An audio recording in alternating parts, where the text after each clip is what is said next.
¿Listo?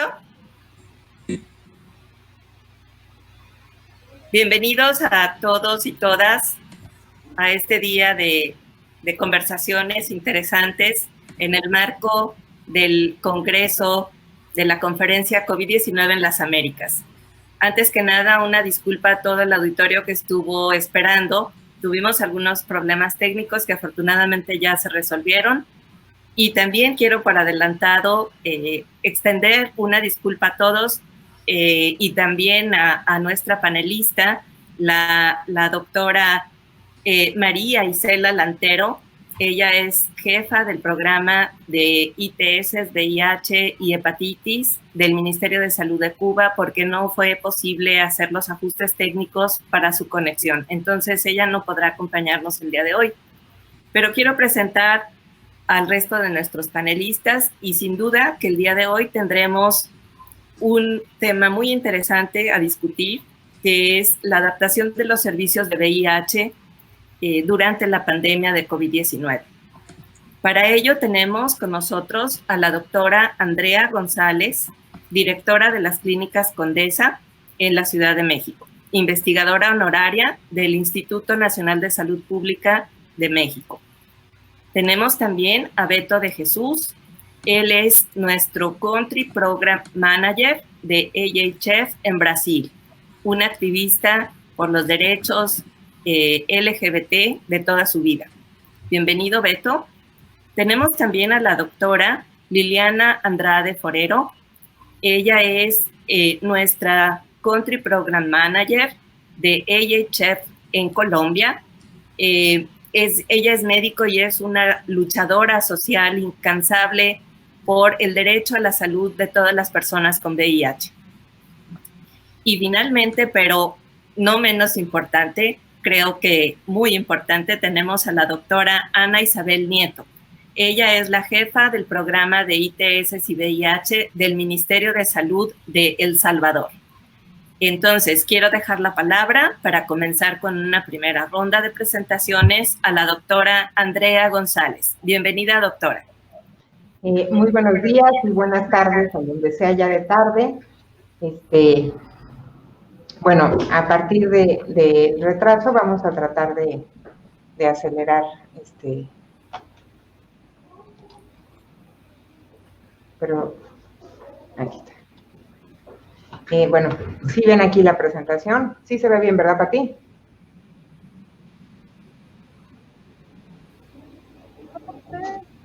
Te veo únicamente a ti, no veo tu presentación. ¿Ahí? ¿No?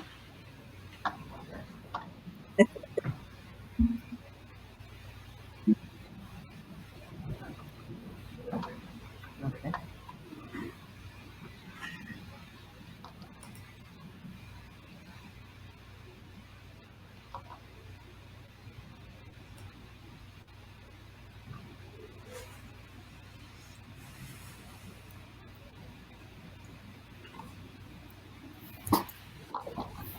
Esta pandemia ha dejado muchas lecciones, sin duda alguna. Esta pandemia nos ha puesto también en una situación jamás antes vivida y todos estamos aprendiendo nuevas habilidades. Entonces, ahora sí, doctora Andrea, por favor, adelante. Bueno, pues yo voy a tratar de ser muy rápida, son muy poquitas diapositivas, pero bueno, la Ciudad de México es una de las ciudades más afectadas en el mundo por la pandemia de COVID. Y bueno, pues quisiera presentar un acercamiento de cómo adaptamos los servicios, ¿no? Las Clínicas Condesas tienen 17,600 personas al día de antier registradas en tratamiento de VIH, y anualmente acuden hasta 50,000 personas a recibir el resto de nuestros servicios. Es un espacio de encuentro, es un espacio de trabajo comunitario y pues claramente vimos afectadas estas labores comunitarias, sobre todo. Tuvimos que tomar medidas para reducir el número de personas al interior de las clínicas, el número de visitas. Se establecieron medidas de protección para el personal, en donde fue fundamental, y quiero agradecer públicamente el apoyo de HF para proteger al personal de salud, no solo aquí, sino en sus espacios de trabajo de COVID-19 que muchos de nuestros médicos tenían. De enero a octubre, sin embargo, de 2020, 25,835 personas acudieron a nuestro servicio de diagnóstico. Tuvimos 2,911 diagnósticos positivos. Se abrieron en el mismo periodo 1,673 expedientes. Es un número mayor. Y esto tiene que ver con lo que fue la medida o digamos, lo más importante que ocurrió y hacia donde se orientaron nuestras acciones de servicio. 721 pacientes que reiniciaron tratamiento, reinicios de tratamiento, no solo de la Clínica Condesa, también del INER, o sea, de los dos institutos nacionales que tienen cortes de VIH, e incluso pacientes del IMSS. Lo que más tuvimos fue este incremento de pacientes que reingresaron a servicios. Esto, desde nuestro punto de vista, tiene que ver con un tema del factor de percepción de riesgo frente a la epidemia de COVID de personas que habían abandonado el tratamiento.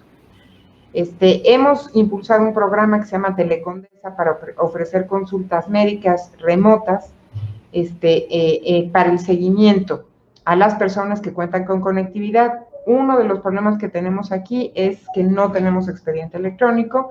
Sin embargo, hay muchas consultas que hemos estado dando, 480 en VIH hemos tenido, personas en seguimiento, de 17,000 son muy poquitas, pero muchas en el ámbito de seguimiento de personas víctimas de violencia sexual o de virus o de atención de virus de hepatitis C. Iniciamos en agosto con el tratamiento de hepatitis C. Al 26 de noviembre teníamos 178 personas en coinfección VIH hepatitis C, más 5 personas en coinfección más privadas de su libertad y 10 personas con monoinfección privadas de su libertad que iniciaron tratamiento. Entonces, también iniciamos en este año este programa de hepatitis C. El número de personas al 31 de octubre, 17,082. Sí tuvimos una reducción de personas en control virológico a 6 meses de inicio de tratamiento de 4%, de personas que dejaron de acudir por alguna razón a la clínica, esto redujo un poquito el número de personas en control virológico que esperamos recuperar en los próximos meses. Como les decía, el número de reingresos se incrementó 76.1 y más del 200% entre los meses de marzo y mayo de este año. Ese fue el momento donde más reingresos tuvimos. Y abrieron expediente el 80% de las personas que incluyeron. Flexibilizamos el ingreso de pacientes y digamos que dimos prioridad a 2 grupos de pacientes, a los que ingresaban o reingresaban a tratamiento y a los que estaban en falla virológica. Hicimos un cruce con el sistema epidemiológico que registra los casos de COVID, es decir, y encontramos hasta principios de septiembre 193 personas en tratamiento de VIH en la Ciudad de México con una prueba positiva, 98 que no tenían tratamiento de VIH, pero habían recibido alguna intervención postexposición en la Clínica Condesa, y 18 usuarios de las clínicas Condesa fallecidos por COVID-19, todos hombres. La prevalencia no fue tan alta. Esto sin duda se debe al tema del control virológico y a la situación inmunológica de los pacientes en control en las clínicas Condesa. De las 18 personas que fallecieron, la mitad tenían inmunodepresión y acababan de iniciar tratamiento o lo habían abandonado, y la otra mitad eran personas con alguna comorbilidad diferente, como puede ser diabetes, hipertensión u obesidad. Solamente encontramos un caso que no tenía estas circunstancias y en donde pues desconocemos las razones de la muerte, pero no tenía problema inmunológico y no tenía una comorbilidad previamente establecida. Mantuvimos el tratamiento en centros penitenciarios, reduciendo las visitas de los médicos.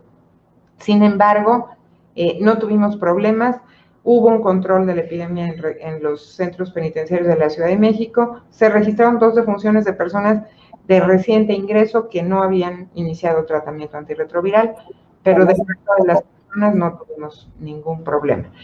Y un ejercicio que fue muy importante, y con esto cierro la intervención, es un acuerdo entre 2 institutos nacionales y las clínicas Condesa para hospitalizar pacientes entre los meses de abril y junio de este año, pacientes con inmunodeficiencias graves, con una media de CD4 de 28, de edad de 36, la mayoría hombres, y que fueron hospitalizados en un hospital privado utilizando los recursos de las 3 instituciones.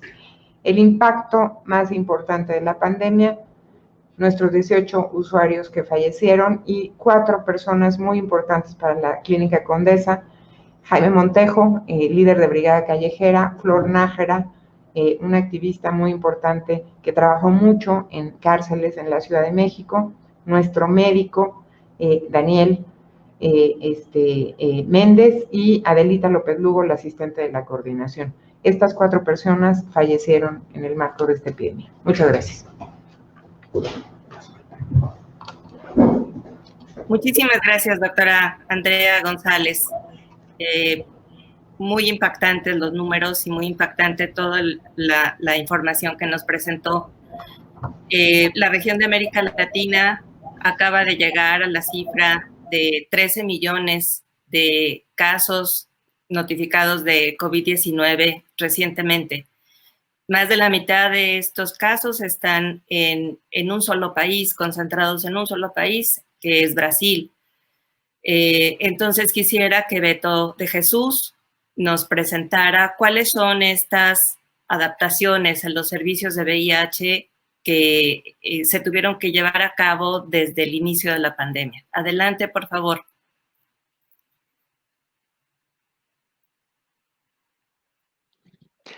Buenas tardes a todos, todas y todes. Es un gustazo estar aquí con ustedes y me encanta estar en una mesa con mujeres, porque siempre es al revés. Entonces, las mujeres son mayoría y esto me deja muy contento. Bueno, me gustaría empezar diciendo, en este contexto de esta charla, que la pandemia de COVID-19 no debe utilizarse como excusa para frenar la respuesta mundial al VIH. Y creo que tuvimos muchos problemas, tenemos muchos problemas, pero hay una necesidad de una voluntad política para garantizar que eso no pase. La pandemia está mostrando para nosotros un empobrecimiento de las familias y las repercusiones del aislamiento, el aumento de la violencia, los trastornos mentales, el abuso del alcohol y otras drogas. Esto somete a muchas personas a un mayor riesgo de infección por VIH, el empeoramiento del estado de salud y la muerte relacionada con SIDA.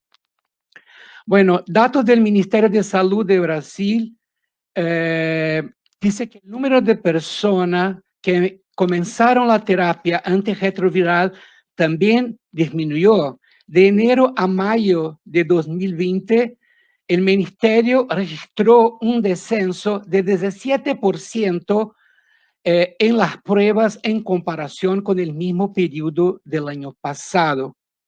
Nosotros también en HF tenemos un estudio todavía inédito del Programa Mundial realizado en los 4 continentes que reveló que el número de pruebas realizadas entre enero y agosto de este año tuvo una reducción de 35.4% en comparación con el mismo periodo del año pasado. Tuvimos todas las restricciones de movilidad en el momento más estricto de la cuarentena que llevaron a las personas que viven con el VIH a suspender su tratamiento.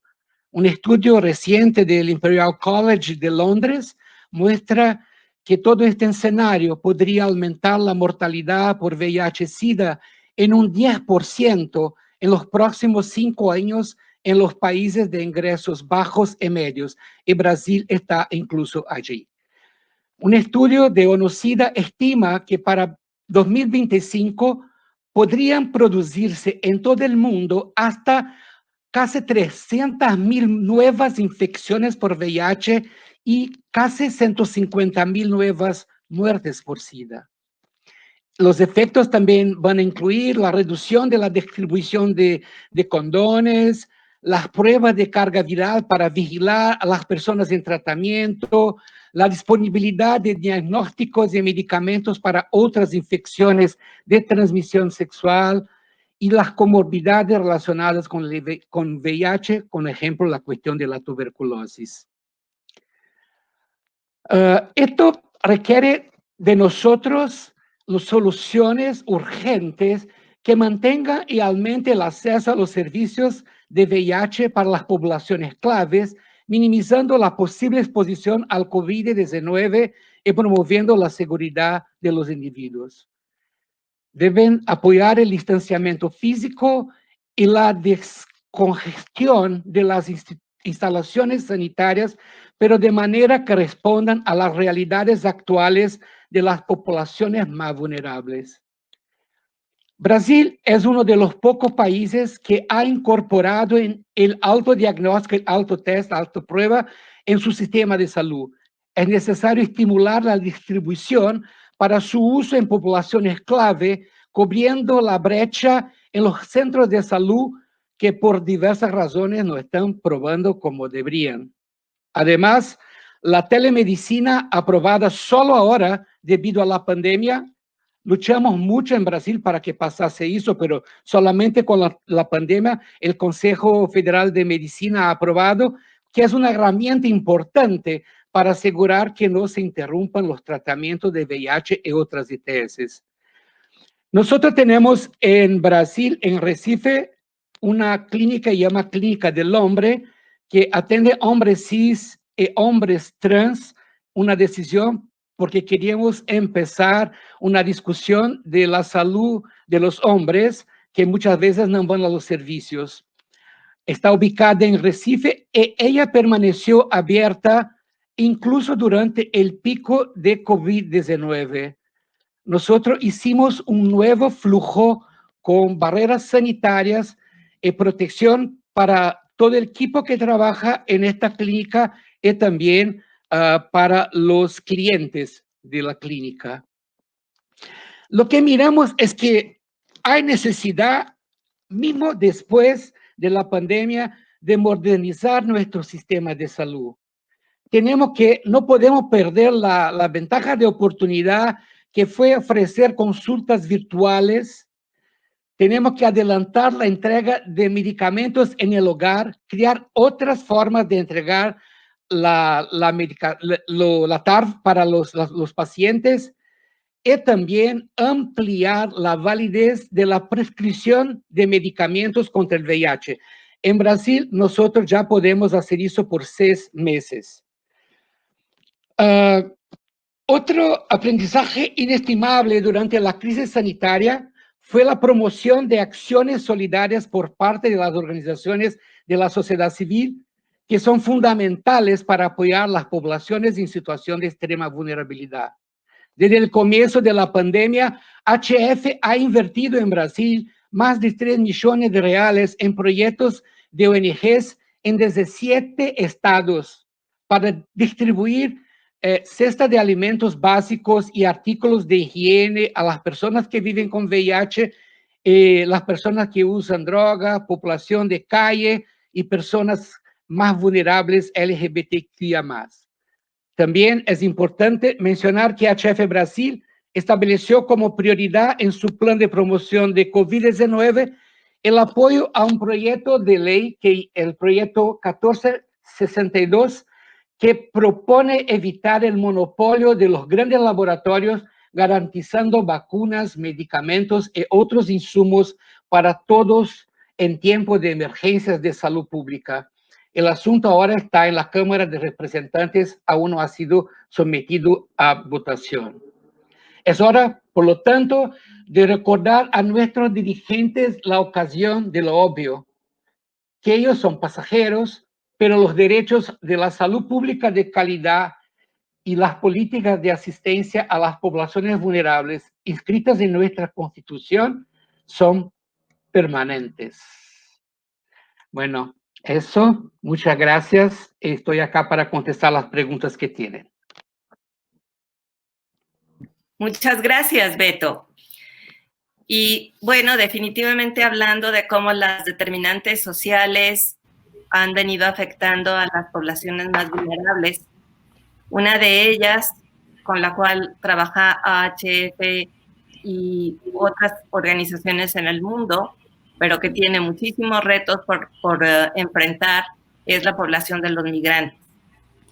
Para ello quiero dar la palabra entonces a la doctora Liliana Andrade para que nos expliquen la serie de adaptaciones que se tuvieron que hacer en Colombia, en las clínicas de AHF en Colombia, durante la pandemia de COVID-19. Doctora Andrade, por favor, adelante. Muchísimas gracias, doctora Campos. Antes quisiera confirmar si están viendo mi pantalla. No. ¿Ahora? No. Ahora ya. ¿Ya? De nuevo. Bueno, primero pedirle a los organizadores el video que habíamos quedado de pasar antes de la presentación.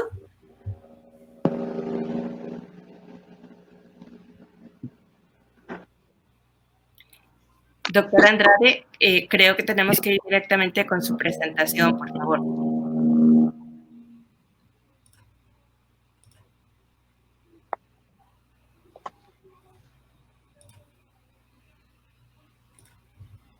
¿Ya están viendo mi presentación? Sí. Gracias. Bueno, muy rápidamente, justamente son estos los migrantes irregulares, aquellos que ingresan a Colombia sin un permiso de permanencia, sin un pasaporte y que por lo tanto tienen su estado migratorio irregular, son en el país nuestra población objeto. En total son 1.722.919 los que están registrados oficialmente y los irregulares con esta definición que acabo de darles son cerca de 1 millón de ellos.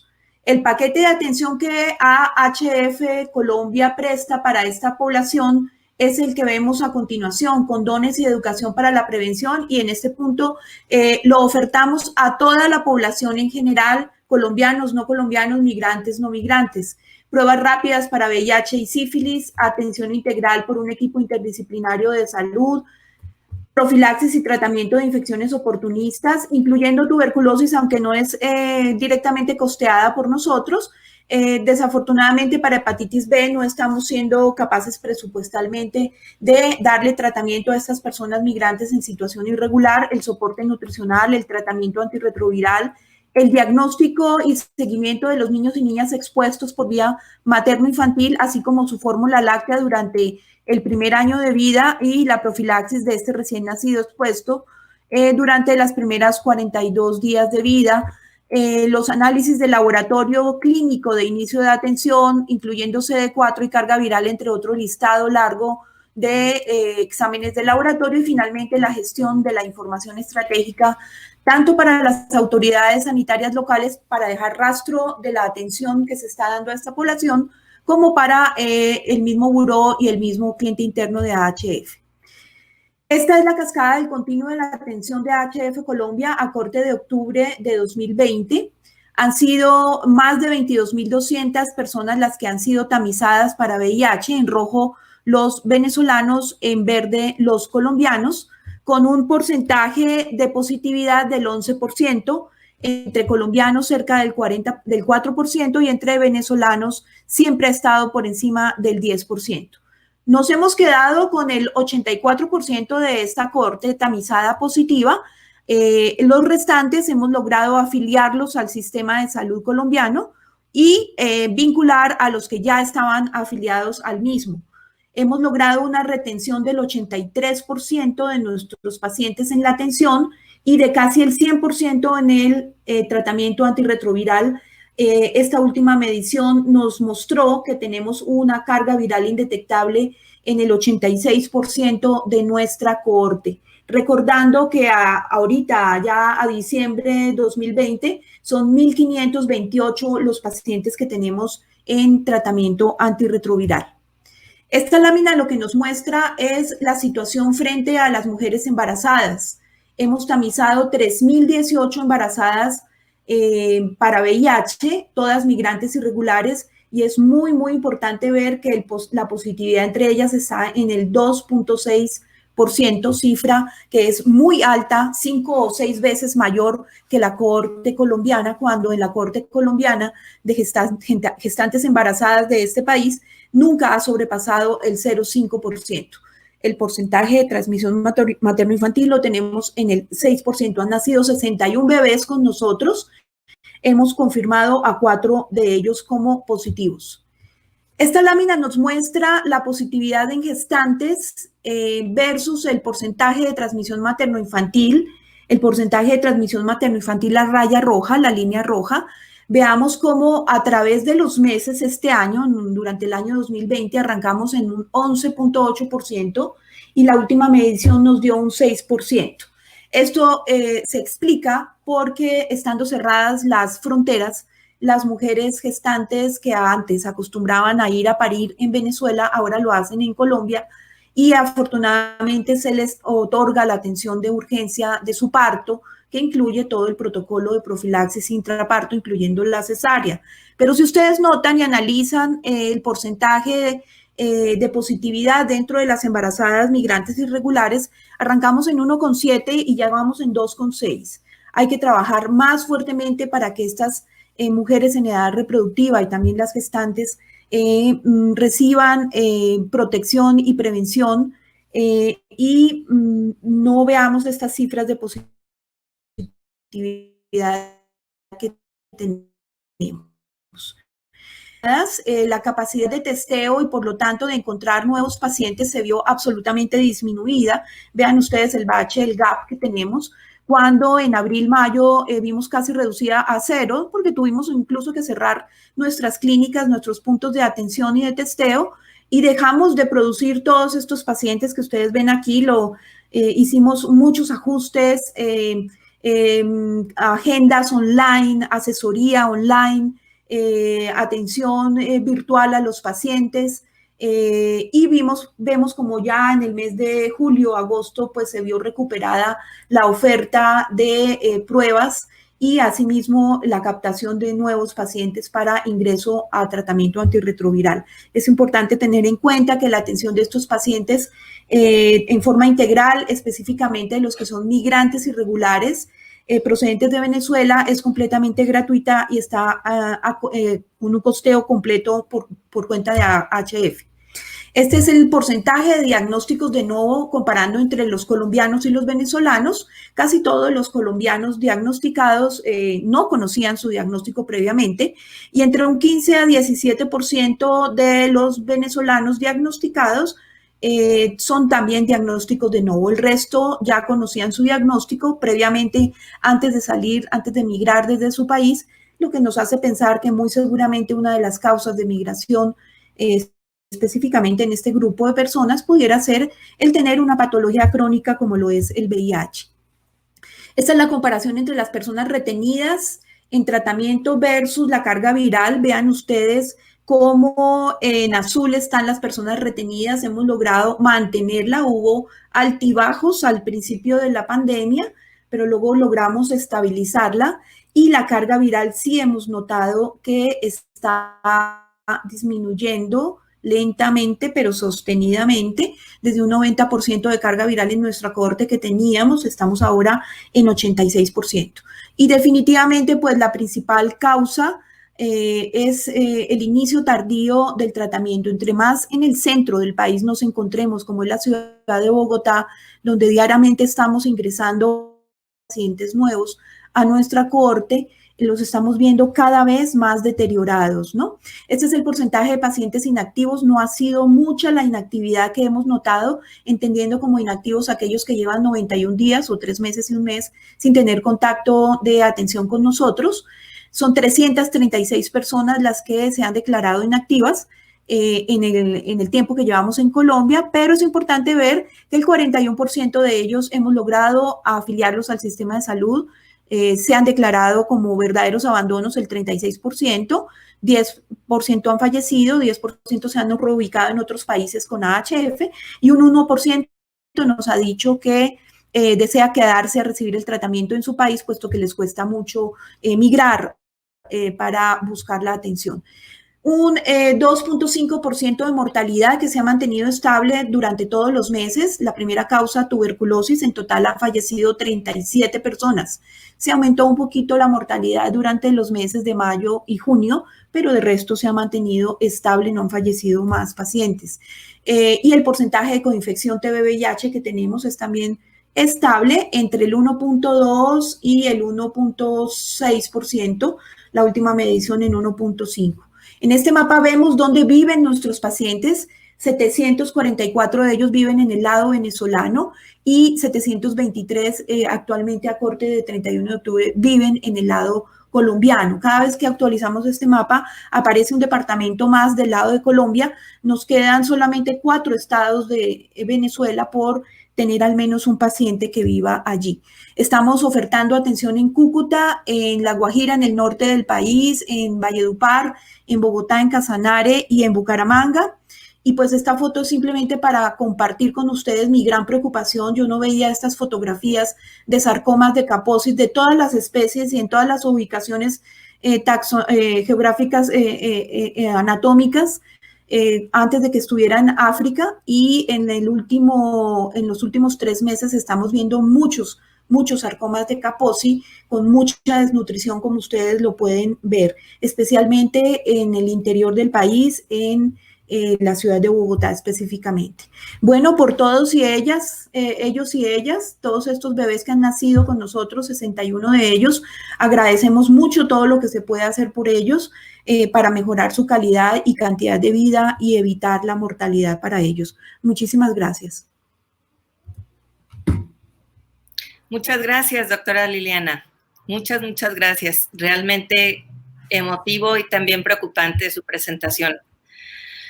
A 9 meses del inicio de la pandemia en nuestra región de América Latina, por lo que sabemos hasta ahora, el liderazgo, el compromiso, tomar decisiones basadas en la ciencia para hacer una buena gestión de la respuesta a la emergencia es fundamental, es clave.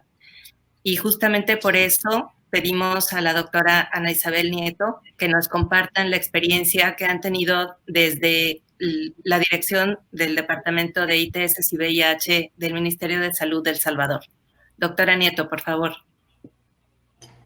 Muchas gracias, Patricia. Y bueno, ustedes saben que El Salvador es el país más pequeño de América y llamado el Pulgarcito. Y cuando escucho los datos de ustedes, de verdad, no me siento bien, Pulgarcito. Comparando las cifras solo de la clínica La Condesa, supera casi al doble de los pacientes que nosotros tenemos a nivel nacional. Nuestro país es apenas 21,000 kilómetros cuadrados, 7 millones de personas viviendo en El Salvador y un estimado de 3 millones fuera de nuestro país, principalmente en los Estados Unidos. El sistema de salud de El Salvador es solamente el Ministerio de Salud y el Seguro Social brindan terapia antirretroviral gratuita a todas las personas que lo requieren. Eso para nosotros es un reto muy grande porque el 80% de la población recibe atención a nivel del Ministerio de Salud y durante la pandemia se ha visto una fluctuación de personas que estaban aseguradas, que perdieron sus empleos y que estas personas pues llegan nuevamente al Ministerio de Salud. Tenemos a nivel nacional 20 hospitales donde se brinda terapia antirretroviral y esta pandemia nos vino a afectar. Nosotros nos preparamos, por así decirlo, para la atención de las personas. En nuestro sistema normativo, el ministerio solo entrega medicamentos para un mes. Y veníamos desde años atrás insistiendo la posibilidad de poder hacer una dispensación multimes en aquellos casos que las personas fueran adherentes y que estuvieran indetectables. Sin embargo, por cuestiones legales, esto no se podía hacer. Y mucho menos pensar en entrega domiciliar de medicamentos, porque tampoco las normas institucionales no lo permitían, aunque sí la Seguridad Social hace desde ya varios años entrega domiciliar de medicamentos, pero los antirretrovirales no están incluidos, no estaban incluidos en la entrega domiciliar. En nuestro país, a pesar de ser tan pequeñito, una ventaja, por así decirlo, que las distancias, ustedes pueden recorrer El Salvador en aproximadamente 4 o 5 horas, de la frontera de Guatemala hasta la frontera de Honduras, y si nos vamos de la costa hacia el norte, pues es menos tiempo. Eso nos ha facilitado que durante la pandemia y de acuerdo a cómo se fueron presentando las circunstancias, creo que hemos sido el país que más acuerdos presidenciales y del Senado ha tenido para la atención de COVID. De hecho, todos nuestros hospitales entraron en respuesta a COVID casi en el 100%. 2 hospitales de los donde tenemos el mayor número de pacientes, 100% COVID. Y entonces ahí entramos en una preocupación, ¿verdad? ¿Qué iba a pasar con nuestros pacientes con VIH de estos hospitales? Nunca habíamos tenido la oferta de servicios de clínicas especializadas para VIH que estuvieran en el primer nivel de atención. Y el Hospital Saldaña, que fue el primer hospital que se asignó a 100% COVID, pues fue trasladado a una unidad de salud para que las personas con VIH no perdieran su asistencia. Esto también para nosotros fue todo un reto de poder adecuar en cuestión de horas los espacios para que las personas se sintieran cómodas, que se guardara su confidencialidad y que no perdieran su atención. En el Hospital San Rafael, que es el otro hospital que fue designado 100% COVID, empezamos a preocuparnos porque muchas de las embarazadas con VIH provenían del Hospital San Rafael y hubo que hacer traslados hacia otros hospitales de manera que no perdieran su atención. Esto ha sido un reto que nos ha dado, yo diría, lecciones muy grandes y ganancias para el programa, en el sentido de que podemos hacer dispensación multimes, hemos hecho entrega domiciliar de medicamentos, y algo que para nosotros es fundamental es la coordinación que mantenemos con las instituciones que nos apoyan y con las organizaciones de sociedad civil y de personas con VIH.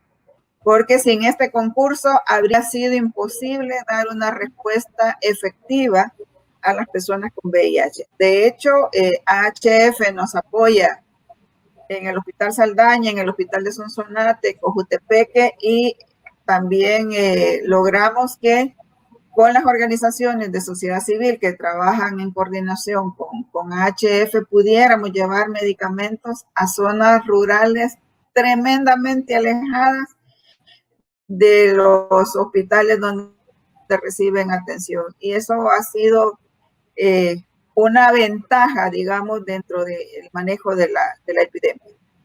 Es importante hacer ver también que todo nuestro sistema, por ser tan pequeño, solo tenemos un laboratorio nacional de referencia y otro hospital en el interior del país, que es la región oriental, que es la más alejada de la capital, donde se procesan pues las cargas virales. Y prácticamente estos laboratorios entraron 100% COVID. Tuvimos que paralizar, por así decirlo, el de CD4 durante el periodo más crítico de la pandemia, que fue abril, mayo, junio. En julio empezamos a negociar con la gente del laboratorio que nos permitieran por lo menos hacer sus cargas virales a las mujeres embarazadas, a los niños recién nacidos que habían sido expuestos, para evitar la transmisión materno-infantil y prácticamente un día al mes podíamos hacer pues estos tamizajes para las mujeres embarazadas y los niños. Ya a partir del mes de septiembre empezamos a normalizar los servicios. Hemos perdido un tiempo muy valioso, digamos, entre los primeros 6 meses de la pandemia, porque no podíamos realizar tomas de cargas virales, pero estamos ahora en un plan de aceleración para la toma de las cargas virales y que las personas se puedan poner al día y conocer su estado serológico. Importante el apoyo que hemos tenido en el sentido de la proporción de los equipos de protección personal, capacitación al personal en el uso de estos equipos de nuestros socios en la respuesta nacional, de parte del proyecto PEPFAR, de parte de AHF, y también ONU-SIDA ha sido un socio muy importante en nuestra respuesta. Hemos incorporado también al Programa Mundial de Alimentos específicamente para el soporte a las madres embarazadas y también con OIM, porque el confinamiento en nuestro país fue bastante severo. Muchas personas que habían venido, que estaban acá en el país cuando se cerró el aeropuerto el día 11 de marzo, prácticamente se quedaron varadas y han podido retornar a finales de agosto en vuelos humanitarios. Entonces, estas personas de repente nos dicen, miren, nos hemos quedado sin medicamento y se les ha brindado la atención. También en los centros de confinamiento que se establecieron, ¿verdad? De personas que no atendieron las medidas de seguridad que se nada, hay personas que tienen su trato, toda una coordinación y una logística para brindarles el tratamiento a estas personas y que no quedaran sin recibirlo. Entonces, ha sido una maratón que hemos corrido en estos meses. Ahora ya la situación empieza, digamos, a normalizarse y estamos pues en todo el proceso de la activación de nuestro quehacer. Comentarle, y es un gusto que con todo lo que la doctora Andrea presenta, nosotros hemos sido visitantes de las clínicas La Condesa. Soñamos con tener una mini Condesa aquí por lo menos en San Salvador, que nos permita brindar una atención integral a las personas con VIH. Tenemos nuestras clínicas de vigilancia centinela para las poblaciones clave. Sin embargo, por el tema de COVID, pues prácticamente han retornado a la cuasi normalidad a partir del mes de agosto y estamos pues en el proceso de toda la oferta de servicios de pruebas que tenemos para las poblaciones clave. Me quedaría en este momento acá para que podamos conversar. Gracias, Patricia. Muchas gracias, doctora Nieto. Bueno, una premisa importante al inicio de la pandemia de COVID-19, desde la perspectiva del VIH, por supuesto, fue tratar de evitar perder lo ganado a toda costa. Es decir, todo lo que habíamos ido avanzando, todas las mejoras, innovaciones, progresos que se habían tenido en el campo de la prevención, de diagnóstico, de tratamiento, de derechos humanos, etcétera, necesitábamos hacerlo lo posible por no retroceder y por no perder lo ganado. ¿Consideran ustedes que en sus países, desde su perspectiva, que esto se logró? ¿Consideran ustedes, cuál creen ustedes que fue la mayor pérdida que se pudo haber tenido? Y en un momento dado, ¿creen que esa pérdida sea recuperable? Podemos comenzar en el mismo orden, doctora Andrea, por favor. Bueno, yo creo que a tu pregunta sí se logró. Creo, sin embargo, que había otra expectativa que era priorizar lo más importante en las personas que viven con VIH en el marco mismo de la epidemia de COVID, que yo creo que sí era este tema de, o sea, lo dijo también Beto de Brasil, reingresar, o sea, facilitar el reingreso de pacientes, quitar trabas burocráticas para agilizar el ingreso a tratamiento y el reingreso al tratamiento. Veloz, de forma veloz. Entonces creo que, o sea, no solamente sí se logra eso, sino también esta parte. Y la verdad creo que sí tenemos que usar o discutir, y si queremos ser suficientemente inteligentes en este momento, lo que necesitamos en realidad es pensar cómo tenemos que cambiar. Porque para empezar no es una epidemia la de COVID que se vaya a resolver a corto plazo, pero además creo que es un muy buen momento para repensar y mejorar los servicios de salud. El tema de los adelantos de tratamiento que refería la doctora Ana Isabel, el tema de mejorar la utilización en la región del primer nivel de atención especializado para la atención de personas con VIH.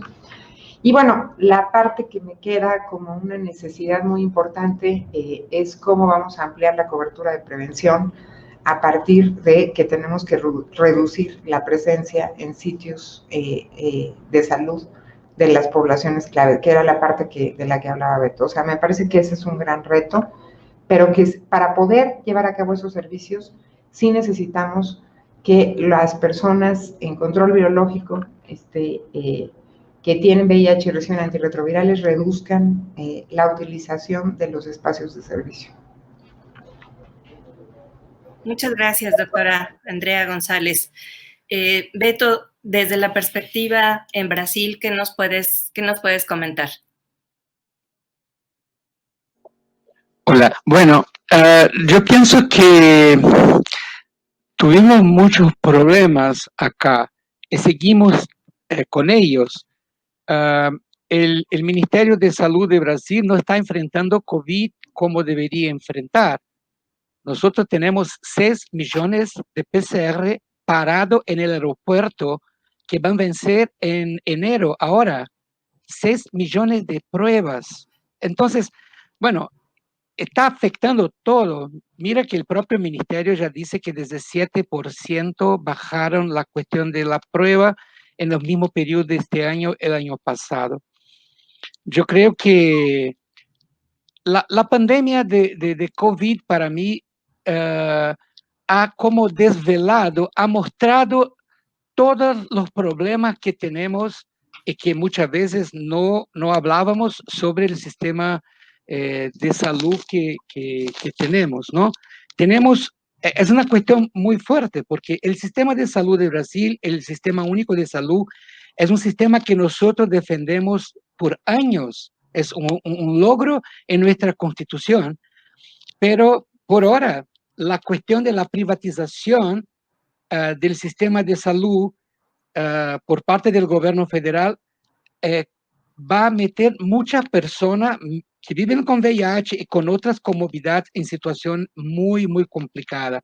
Entonces, pienso, nosotros escuchamos de muchos gestores donde trabajamos, en los estados donde trabajamos, que la presencia de nuestros equipos dentro de los hospitales y de las clínicas fue una respuesta súper importante para garantizar que las personas siguiesen su tratamiento.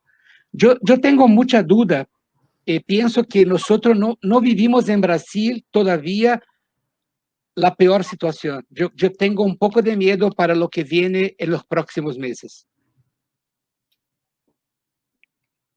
Muchas gracias, Beto. Muchísimas gracias, Beto. Doctora Andrade, por favor.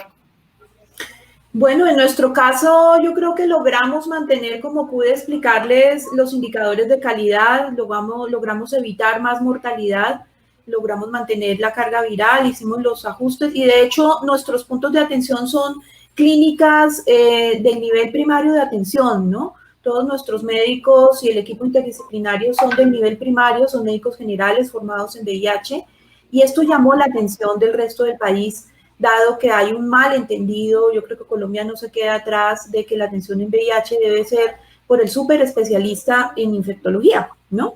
Entonces, cuando vieron que el nivel primario de atención lograba este éxito terapéutico, lograba mantener estos indicadores de calidad voltearon la mirada e incluso estamos ayudando a formarse a otros niveles primarios de atención. Esto por un lado, pero definitivamente la pandemia sí que nos damnificó en términos de metas, porque habían unas metas muy estrictas, muy ambiciosas, si se quiere, al principio del año, y pues por culpa de la falta de movilidad y del aislamiento y del confinamiento obligatorio, pues claramente tuvimos que dejar de tomar pruebas, claramente tuvimos que dejar de diagnosticar pacientes, y esto se reflejó en tener que evidenciar pruebas rápidas vencidas, que tuvimos que destinar ahora sí para hacer talleres de capacitación en pruebas rápidas. Y por otro lado, tuvimos que adelantarnos a no tener que presenciar medicamentos vencidos el año 2021, ¿no? Entonces nos tocó poner una gran cantidad de medicamentos en hospitales del Estado para que fueran usados como profilaxis post-exposición para cualquier tipo de exposición de riesgo biológico ante el VIH, ¿no? Que hubieran podido ser usados para pacientes que hubiéramos diagnosticado. Yo creo que en estos dos puntos radica el impacto que tuvimos y la respuesta que considero que de nuestra parte fue muy satisfactoria y que abre un camino, una brecha, un sendero diferente ahora en la atención en VIH, tratándose de una patología crónica que puede ser atendida por el nivel primario con altísima calidad, que puede incorporar la telesalud, y que esto le quita costos de bolsillo a los propios pacientes y, por supuesto, reduce su exposición, aglomeración, exposición al mismo coronavirus y a otra cantidad de situaciones que pueden alivianar la atención y las dificultades que tienen nuestros sistemas de salud, y Colombia pues no se queda atrás en ello. Perfecto. Muchas gracias, doctora Andrade. Doctora Ana Isabel Nieto, ¿qué nos puede comentar? Gracias, Patricia. Es importante todos los esfuerzos que se han hecho en el tema de atención y de tratamiento. Sin embargo, la gran deuda y el impacto grande de COVID es en el tema de prevención, sobre las poblaciones claves. Nosotros trabajamos con organizaciones de poblaciones clave para llevar pues todo el tema de prevención. Sin embargo, no pueden haber reuniones presenciales, no hay sitios de encuentro. Se ha tenido que buscar otras alternativas para poderle llevar la información, y el tema de los cibereducadores ahora, eso es un reto, ¿verdad? Poder ampliar y reorientar también las intervenciones que se estaban haciendo, esos abordajes cara a cara que ya no se van a poder hacer así como hacíamos antes en lugares donde había muchas concentraciones de personas para evitar los riesgos de COVID. Pues tenemos que buscar esas nuevas estrategias que nos permitan esos abordajes cibernéticos. Tenemos que reorientar dentro de nuestros presupuestos. Todavía tenemos subvenciones de Fondo Mundial, y ahí pues poder reorientar todos estos abordajes a través de redes sociales, garantizando siempre el tema de la confidencialidad y de buscar los mecanismos de, si no pueden llegar en los horarios normales, por así decirlo, de los establecimientos públicos, tener otros proveedores que puedan realizarles la prueba de VIH y poder hacer la vinculación posterior en los casos de personas que salgan positivas a VIH. Eso, el tema, y hoy nos decía el director de una ONG que trabaja con HCH, que tienen una labor valiosísima a nivel nacional. Doctora, hemos parado nuestro trabajo porque tenemos nuestros educadores, varios educadores, unos ya diagnosticados de COVID, otros con riesgo de COVID, porque habían retomado las actividades pues, de los abordajes. Y está pues el impacto que tiene COVID. El tema está latente, estamos esperando cuándo va a llegar la segunda ola. O sea, si bien es cierto, a nivel nacional el número de casos no es tan grande como en los países de ustedes que son del club del millón, digo yo, cuando veo las estadísticas, están los del club del millón, los del club de los 100,000 y los que estamos todavía abajo de los 100,000, pero que los riesgos existen y que si bajamos la guardia en el tema de prevención de COVID, pues vamos a tener un repunte que nos va a terminar de afectar, ¿verdad? Cuando mencionaba la doctora Andrea, las personas que han perdido en la clínica La Condesa, nosotros también tuvimos personal de mi equipo, pues falleció uno de los compañeros que nos apoyaba con los traslados hacia la búsqueda de pacientes y en el tema de privados de libertad. Igual, pues tuvimos que lamentar esa muerte. Hay muchísimos médicos, enfermeras que han fallecido a causa de COVID. Entonces, tenemos que cuidar a nuestros equipos, sean los del ministerio, sean los de las organizaciones, porque todos sumamos fuerzas. Y ese es el reto más grande de hacer nuevas estrategias que nos permitan llegar a las poblaciones, minimizando o teniendo mayor precaución con el tema de exposición a COVID. Cambio. Muchas gracias, doctora Nieto. Y bueno, en aras del tiempo, les quiero hacer una pregunta que llega de nuestro auditorio antes de pasar a una última ronda con todos ustedes, en donde les pediría sus últimas recomendaciones y un cierre. Pero la pregunta viene de Miriam Ruiz. Ella quisiera preguntar a la doctora Andrea González y a la doctora Nieto, ¿cuáles pueden ser las estrategias para garantizar que nuestras poblaciones tengan acceso a condones en esta, entre comillas, nueva normalidad?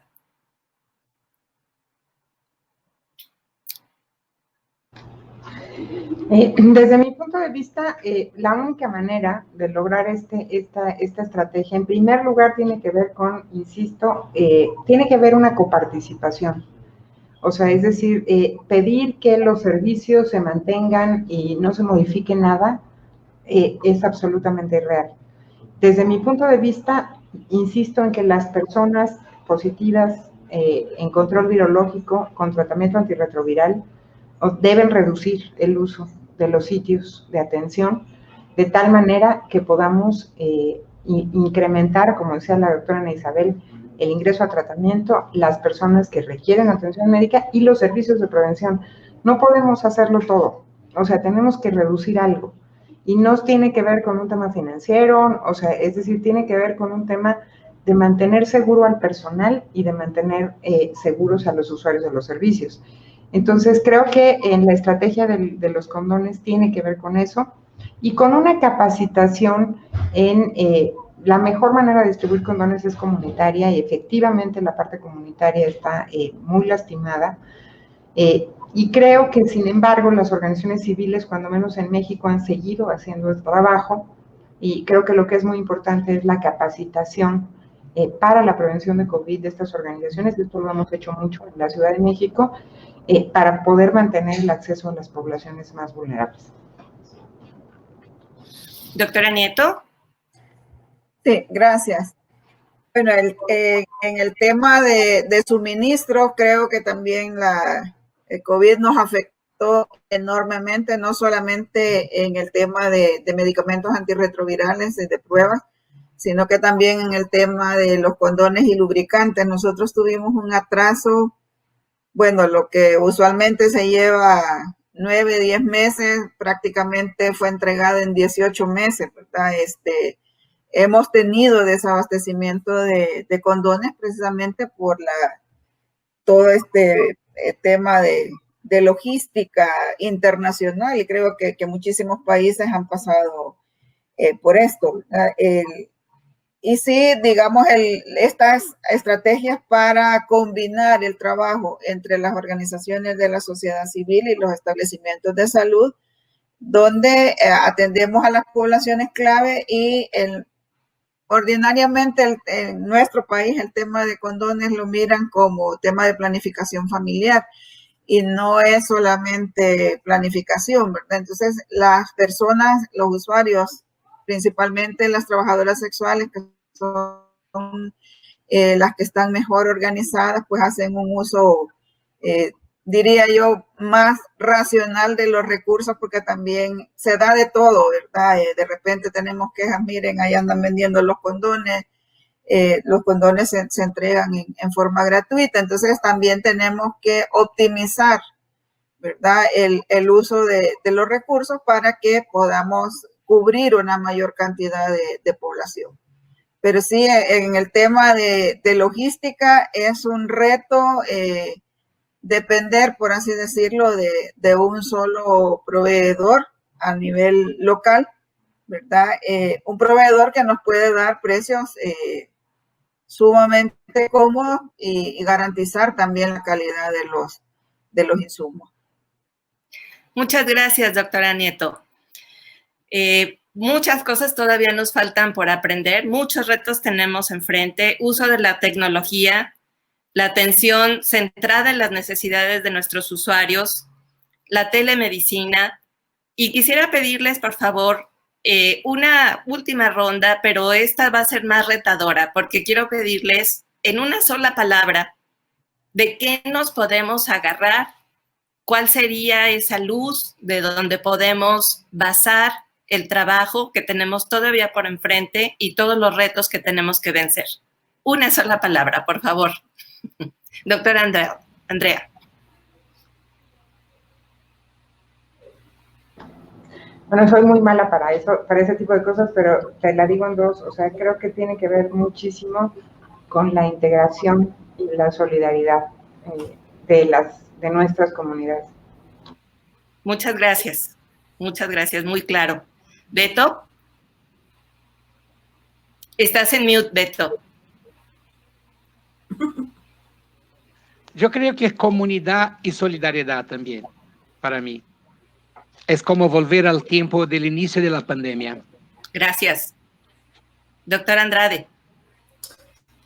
Atención primaria en salud protagonista. Gracias. Y doctora Nieto. Coordinación. Tiene tantas implicaciones que si no coordinamos vamos a seguir, como decimos en buen salvadoreño, cada quien alando para su lado y no sumamos. Ya ves, en el sentido opuesto. Exactamente. Pues les agradecemos muchísimo a quienes estuvieron con nosotros, les agradecemos a nuestros panelistas, sobre todo muchas gracias por su paciencia al inicio de esta conferencia, de esta charla tan amena que tuvimos. Muchas gracias por su generosidad y por compartirnos toda su experiencia y conocimientos. Muchas gracias y hasta pronto. Pronto, gracias.